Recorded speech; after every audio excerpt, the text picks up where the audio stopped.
Hey everyone, it's technology expert Burton Kelso here with another tech tip to help you get the most out of the technology in your life. Today we're talking about how your tech devices can actually keep you and your data safe during summer travel. The challenge is when we're on the road, we're in unknown territory, no telling what things can happen when you're out and about. You can get stuck and need roadside assistance, you can use your card and have your information stolen from you by criminals that are skimming your credit cards.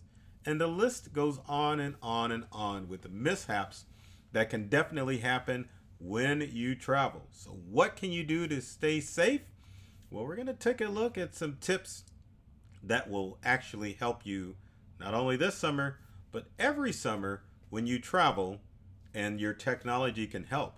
But before we go on, if you want, I shouldn't say if you want, if you're watching, be sure to like, comment, or subscribe to this video on no matter what platform you're on. And if you're listening to the podcast, be sure to leave your comments below and let me know what you think of these tips.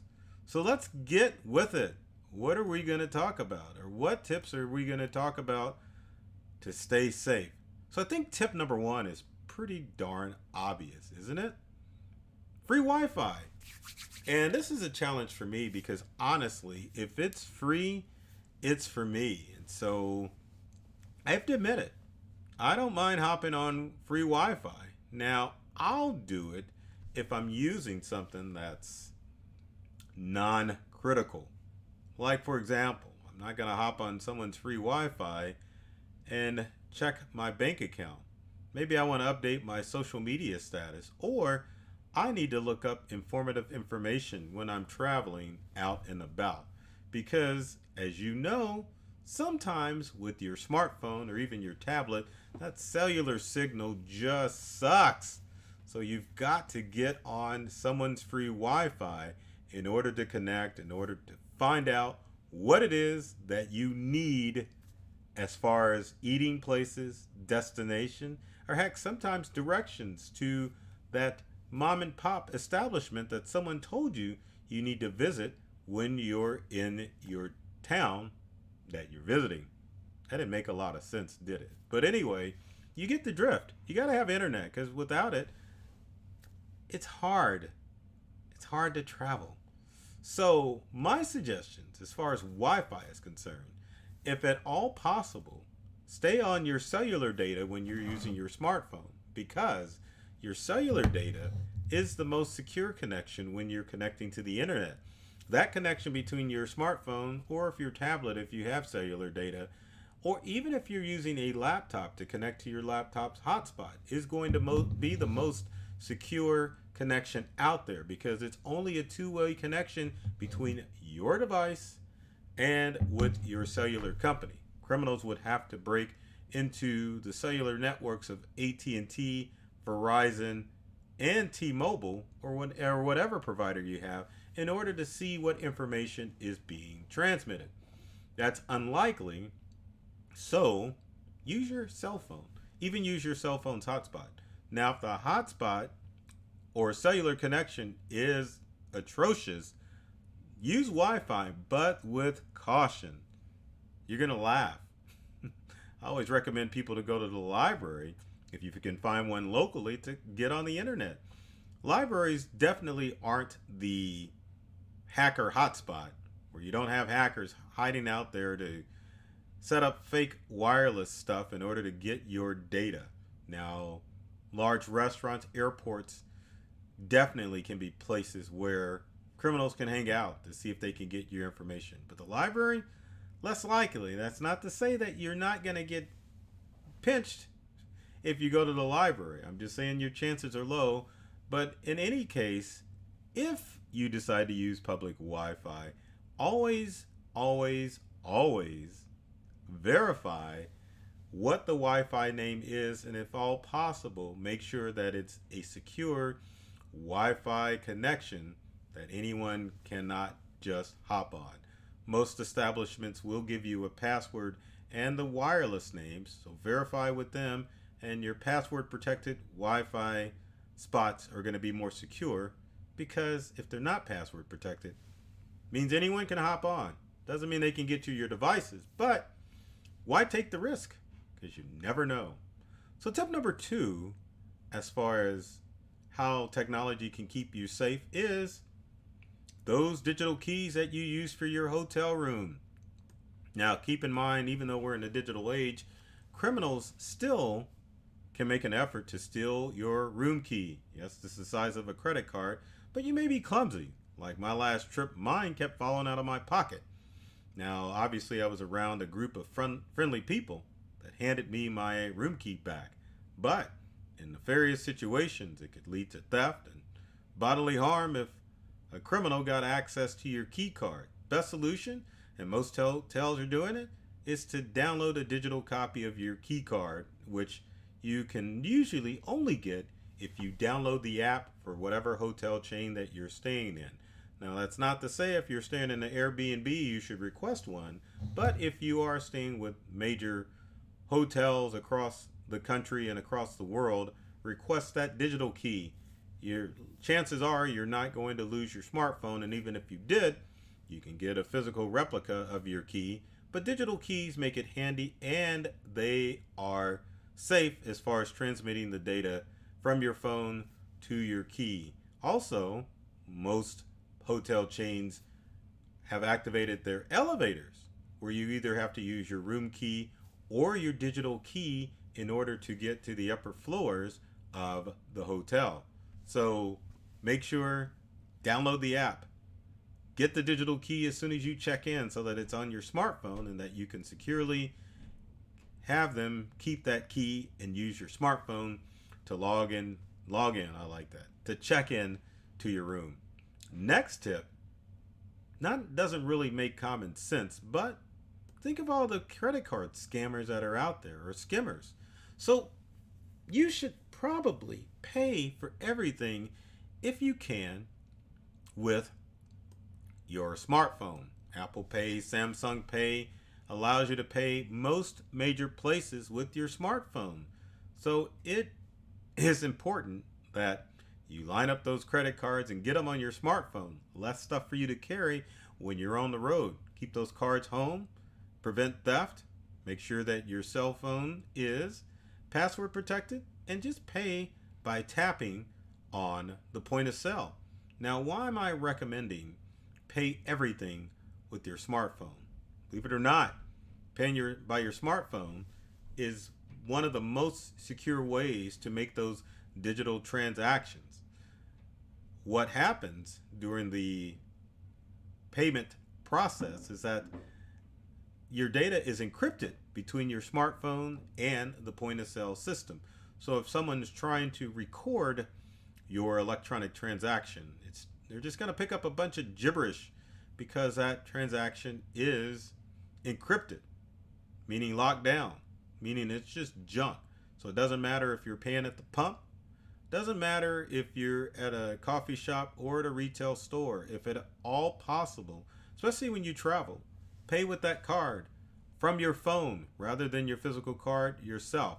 Now keep in mind, you probably should keep a card or two on your person just in case you run into a merchant that's not using digital pay. But if at all possible, use your smartphone to make those payments. That way you're keeping your data safe. Now, number 3, people don't do anymore. I don't even know if this is number 3. Let's just throw out another tip. But the next tip, I don't know if people do it anymore, but let's say you forgot Mr. Laptop at home. Public place looks appealing. Those computers sure do look shiny, and they're connected to the internet, and I can get what I need. Like, let's say I need to check my email, or I need to log into my banking website using a public computer. Absolutely not. Because one of the mistakes that we make when we log into public computers is that we leave our credentials on that public computer, whether it be in the form of cookies or the browser that is on the public computer is set up to save passwords. It's definitely an intro that will allow criminals to access your personal data. I can't tell you how many public computers I've logged on, and emails still logged in, social media information still logged into the browser. And it's obviously a recipe for disaster because if criminals get access to that data, they got access to your stuff. If you're like most people, and let's just say at the very basic, you log in to check email. How many of you out there are using your email like a filing cabinet where you've got important files and all sorts of data on your email that criminals can use in order to either spam your connections or they can get personal information from your email and use it to steal your data, which no one wants to become a victim of.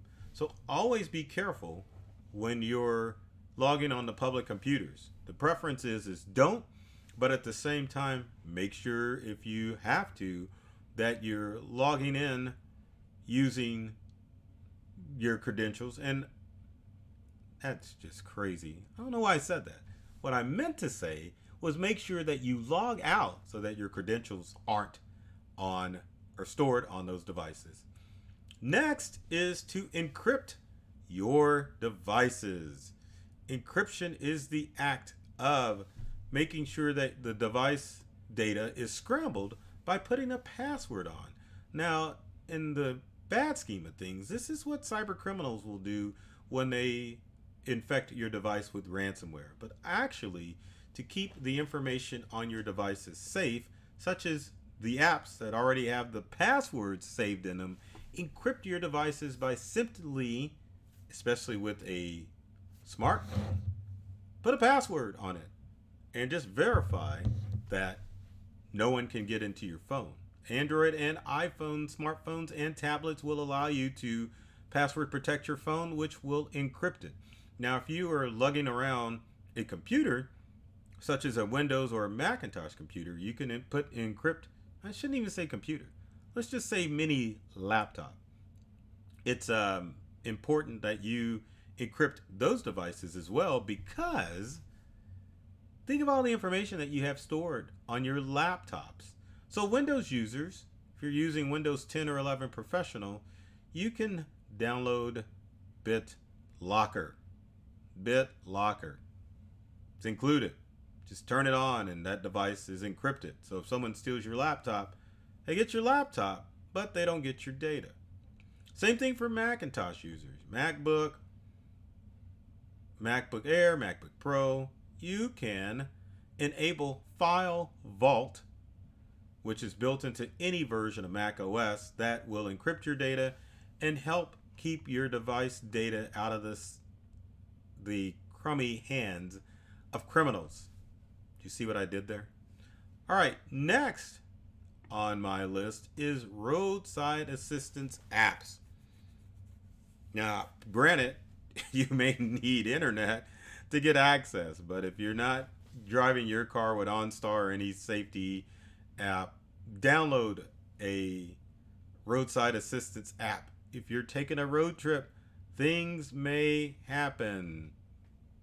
Failures do occur. Cars aren't like computers, but at the same time, things happen from time to time, and you want to make sure that you have a roadside assistance app so that if you get into trouble, you can just ring a ding ding from help. Sometimes you can have this in your insurance app. Other times you can sign up for services like AAA. You can get the card or you can download the app to make sure that you are staying safe, and you can always be within a moment's or a few moments time of help if you get stuck. So keep that in mind. Now next is something kind of scary. Tags. Samsung Smart Tags and Apple AirTags. Make sure that your smartphone is enabled so that it will detect these devices. Now, if you have Apple devices, meaning like a smartphone or a watch, then your Apple device will definitely let you know if there's an AirTag in your area. If you are a Samsung user, there's an app that you can download onto your Samsung phone just in case someone plants a smart tag or an air tag on you. Android users, same thing. Get the SmartThings app on your phone. So if someone plants a SmartThings tag on you, it'll alert you and let you know there's an unknown air tag around you. Now let's say you pick up one of these suckers because you got some creepy crawly, not a bug, but a person on you. Now once your app identifies that you have an unknown tag following you, simple matter of locating that tag and just removing the battery. Now the good thing is newer versions of the Apple iOS and Android is that it will actually give you the serial number. So you can turn it to law enforcement. Maybe they can track down the idiot that put that tracker on you. But have that on because you never know who's following you. Alerts are important. Never know when an F5 may drop out in your area or if the weather is changing if you're out and about. So emergency alerts are very important for you to have on your smartphone so that you can be aware of any emergency situation that is occurring.